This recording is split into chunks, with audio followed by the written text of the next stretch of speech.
आधा जीवन इसी में निकल जाता है। और इतना करने के बाद भी अगर संतान उनके हिसाब से नहीं चले, उनकी संतान सज्जन नहीं बने, दुष्ट प्रवृत्ति की हो जाए, तो सब गया। तो जिन जिन के संतान है उनसे पूछो कि बड़े कष्ट होते हैं संतान का लालन पालन करने में।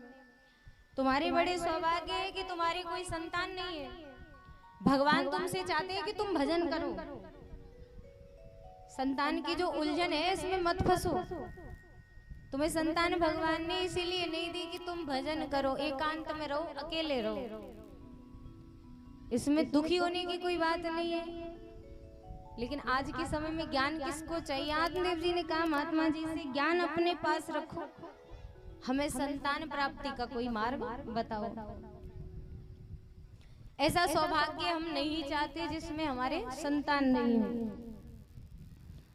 बार बार हट करने लगे, महात्मा से कहने लगे यदि आज आपने हमें संतान प्राप्ति का मार्ग नहीं बताया तो आपके ही चरणों में सर पटक पटक के अपने प्राणों को हम त्याग देंगे।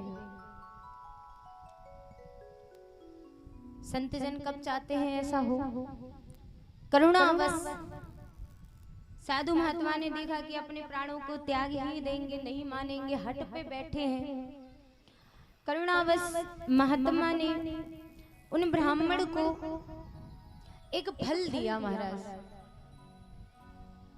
अपनी योग शक्तियों के प्रभाव से एक फल प्रकट किया और आत्मदेव जी को सौंप दिया।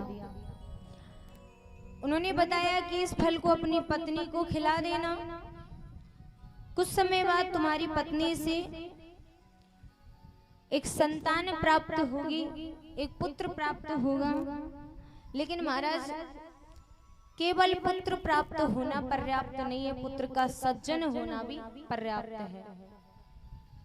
संतान तो सबके हैं, लेकिन संतान कितनी सदाचारी है, कितनी सज्जन है, कितनी गुणवान है, ये प्रमुख बात है।